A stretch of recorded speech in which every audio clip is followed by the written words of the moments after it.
Eta Iurretakoak, aupa Iurreta, non zaudete Juan de Oro Biogoitia Institutuko ikasleak? Ea, jaso eskua, adibidez, Maristetatik etorri zaretenok. Ahí va. Y en todo ese periodo de tiempo, pues desgraciadamente me ha tocado vivir de todo tipo de situaciones en materia de accidentes de tráfico.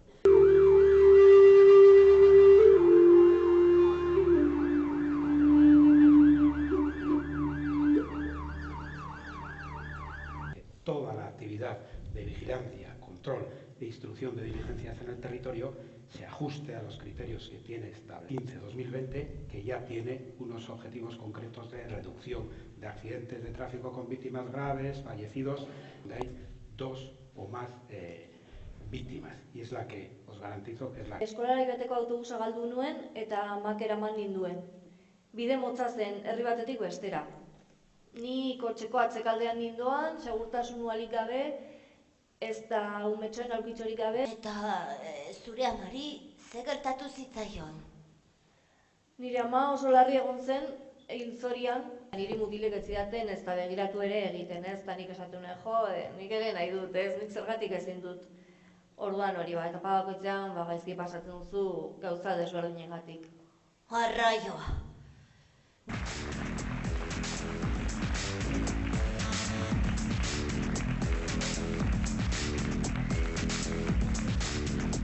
Herri agintariok, Don Bidami, para ti no hay repuestos, ez izan txontxongilorik, programaren arduradunok, ikasle eta irakasleok egunon, eta eskerrik asko zuen lekukotasunagatik. Nire lehen hitzak aitormen bat egiteko, bai udaltzainak zareten hori, baita ertzaintzaren larrialditako zerbitzukoei, baita Osakidetza osasun zerbitzuetako larrialditako guztioi, zuhiltzaileei, babes zibileko laguntzaileei, guztioi nire aitormena eta bolondrezei nola ez. Ni ere hotzikaraz nago eta unkituta. Haze aldea ikusi dudan, bideoaren lehenengo minutuan izan duzuen jarreratik eta hortik aurrera izan den ekitaldiaren garapenean bizi izandako giroaz. Eskerrik asko sailburu Don Bidami ikuskizun hau martxan jartzeagatik. Eta eskerrik asko zuri Durangoko alkatea Itziber eta Durangoko udalari ikuskizunaren lehen ekitaldi hau hemen San Agustin kulturgunean babestu duzuelako.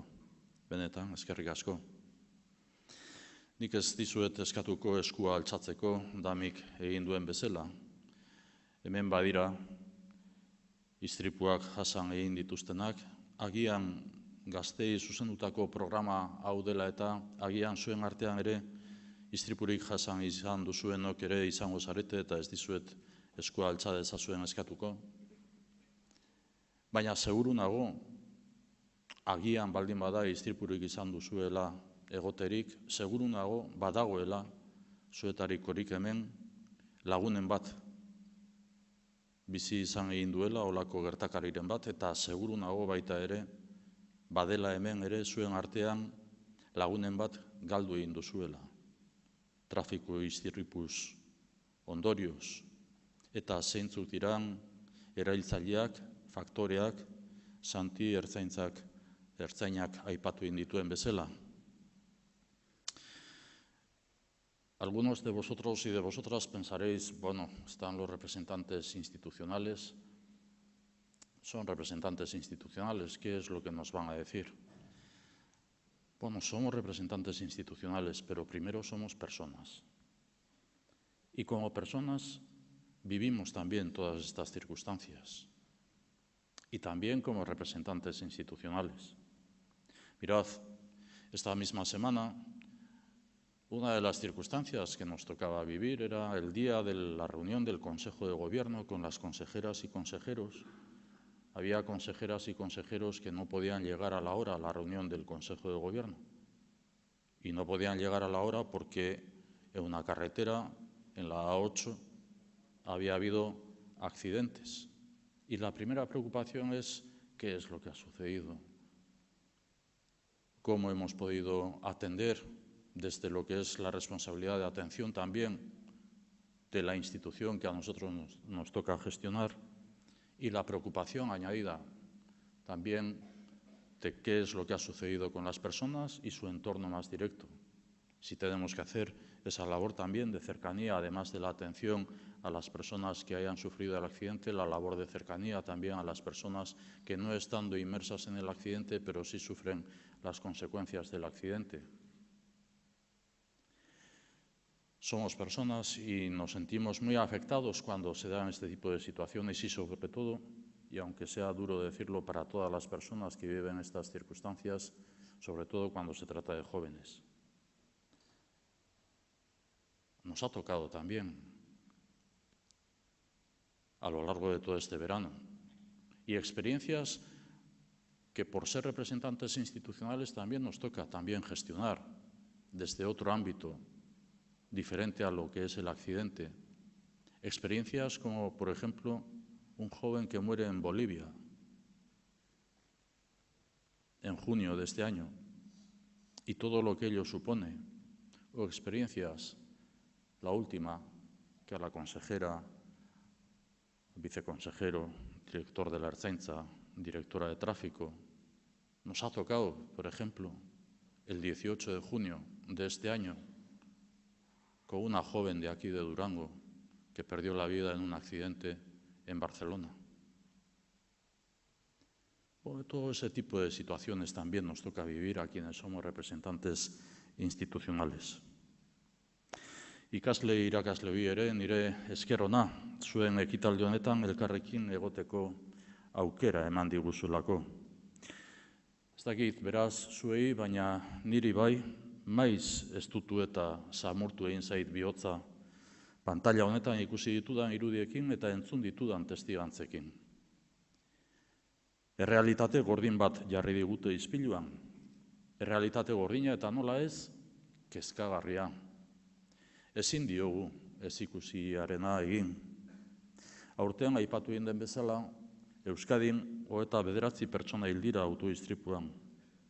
29. Horietatik 7, 30 urtetik beherakoak izan dira. Gazteak, zuek bezala. Tamalez, guk pentsa edota aurrikusi baino gehiagotan gertatzen da. Baina ez gara elkartu errealitatearen alderdi gordin, ilun eta mingarri hori ikustera bakarrik. Dami lagunaren zeregina ez da izan mina eta tristura erakustea bakarrik. Alderantziz, ardurarako eta itxaropenerako bideak erakutsi dizkigu. Badaukagu errepide eta kaleetan dauden trafiko arriskuen berri. Eta beti, arretatzu eta arduratzu jokatzea dagokigu. Asko aurreratu dugu azken urteotan segurtasunean. 2010ean duela 7 urte, 77 lagun hil zen zirkulazio istriputan. 77 hil 2010ean. Iaz, 2016ean, 6 urte beranduago, 56. 77tik 56ra. Etengabe eta gogor jarraitu behar dugu lanean. Ahalegin honetan gobernuak helburu garrantzitsua dauka zehaztuta 2020erako. Datozen 3 urtei begira 2020erako. 2010ekoarekin alderatuta, hau da, 77 hildakoarekin alderatuta, istripu hilgarrien kopurua erditik behera jaistea. Horretarako ezinbestekoa da denok arduraz jokatzea. Errepideak eta segurtasun neurriak hobetuz, elkar errespetatuz, arduragabekeriak salatuz, arriskuei aurre hartuz eta gaur egiten ari garen bezala sentsibilizazio kanpainak zabalduz. Badaukagu arriskuen berri, ibil gaitezen beraz, arretaz, izan gaitezen arduratzu. Arduratzu norberaren bizia eta bestearena arriskuan ez jartzeko. Norberarena eta bestearena. Kasu egin da miri. Kasu egin gaur euren testigantza utzi digutenei. Kasu egin ertzaintzaren eta udaltzaingoen gomendioi eta bide segurtasunerako aholkuei. Norbera, gutariko bakoitza, norbera bakarra da. Gutariko bakoitza, bakarrak gara. Eta ez daukagu errepuestorik. Gera zaitezte Damiren gogoeta horrekin, kasu egin Damiri. Una movilidad segura y sostenible. Este es el objetivo en el Día Mundial sin Coches que hoy celebramos. El Gobierno está comprometido. Impulsamos el uso del transporte público, el compromiso con la movilidad y la sostenibilidad medioambiental en la máxima medida de lo posible. Y hemos asumido un reto, tratar de evitar que haya una sola persona que pierda la vida en un accidente de tráfico. Fijaos, tratar de evitar que haya una sola persona que pierda la vida en accidente de tráfico. ¿Es posible? ¿Es utopía? Bueno, pero nos hemos fijado ese reto, porque de cara a ese reto, cuanto más trabajemos, más posible será alcanzarlo, a pesar de que pueda parecer una utopía. Frente a las 67 víctimas de 2010, el año pasado fueron 46. Tenemos que seguir bajando. Nuestro compromiso es reducir la cifra de 2010 a la mitad antes de 2020. Y como nos ha dicho Dami, los daños materiales se reponen o se recuperan, pero cada cual es irreemplazable. Cada cual de nosotros y de nosotras es irreemplazable. No tenemos repuesto. Lehen esan dizuet, maiz estutu eta samurtu zaidala bihotza ekitaldian zehar. Baina pozik egon nahi zuen artean, pozik benetan. Autorik gabeko mundu mailako egun honetan lana guztiok elkarrekin egin behar dugula gogoratzeko aukera eman didalako ekitaldiak eta zuek aukera eman didazuelako. Eskerrik asko guztioi.